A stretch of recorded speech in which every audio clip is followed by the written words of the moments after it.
Hey Bobbies, welcome back to Bobby creation. நம்ம இந்த வீடியோவில் எதை பற்றி பார்க்க போகிறோம்னா, நம்ம வந்து ஆல்ரெடி இப்போ வந்து ஒரு சேனல் ஓப்பன் பண்ணிருக்கோம், பாபி எடிட்னு சொல்லிட்டு.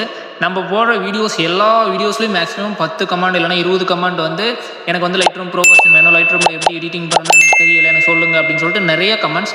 ஸோ வந்து இதுக்கு மெயினாக தேவையான விஷயம் லைட் ரூம் ப்ரோ வெர்ஷன். அது வந்து உங்களுக்கு நான் ஃப்ரீயாகவே தரப்போகிறேன். மறக்காமல் ஃபாலோ பண்ணிட்டு என்னோட ஐடி எடிட்டிங் பேஜ் வந்து ஃபாலோ பண்ணிட்டு மறக்காமல் கமெண்ட்டில் வந்து ஆப்னு சென்ட் பண்ணுங்கள். ஓகேங்களா, உங்களுக்கு டேரெக்டாகவே வந்து டவுன்லோட் லிங்க் கிடச்சிரும். மறக்காமல் ஃபாலோ பண்ணிட்டு கமெண்ட் பண்ணிக்கலாம் மட்டும்தான் ஒர்க் ஆகும். அப்புறம் ஃபாலோ பண்ணாமல் கமெண்ட் பண்ணிட்டு எனக்கு வரலன்னு சொல்லாதீங்க. ஓகேங்களா, இப்போ பார்த்தீங்களாவே தெரியும், நம்ம நார்மலாக நம்ம போட்ட ஒரு ரீலுக்கு மேக்ஸிமம் நல்ல ஒரு ரெஸ்பான்ஸ் கிடச்சிருந்துச்சு. இதுக்கு வந்து மேக்ஸிமம் ஒரு 2 lakhs கிட்ட வியூஸ் போயிருந்துச்சு. அதில் போட்ட கமெண்ட்ஸ் எல்லாமே மேக்ஸிமம் எனக்கு ஆப் ப்ரோ வெர்ஷன் ப்ரீசெட் அந்த மாதிரி மேக்ஸிமம் எல்லாமே ஒரு 4000 5000 கமெண்ட் பக்கம் அந்த மாதிரி தான் வந்திருக்கு. ஓகேங்களா, உங்களுக்கு நான் டிஎம்ஸ்லையும் காட்டுறேன். ஃபுல் அண்ட் ஃபுல் வந்து நீங்கள் எனக்கு லைட் ரூம் ப்ரோ வெர்ஷன் வேணும், எனக்கு லைட் ரூம் ப்ரீமியம் வேணும் அப்படின்னு சொல்லிட்டு நிறைய பேர் கமெண்ட் பண்ணுறீங்க. உங்களுக்கு ஃப்ரீயாகவே தரப்போகிறோம். உங்களை ஜீரோவிலேருந்து வந்து ப்ரோ வெர்ஷன் ப்ரோ அளவுக்கு நான் எடிட் பண்ணி கற்றுக் கொடுக்க போகிறேன். மறக்காம என்ன ஃபாலோ பண்ணிட்டு ஒரு லைக் பண்ணிக்கோங்க. இந்த வீடியோவை மறக்காம ஃப்ரெண்ட்ஸும் ஷேர் பண்ணுங்க. குட் பை, நெக்ஸ்ட் வீடியோ சந்திக்கலாம். Love you all.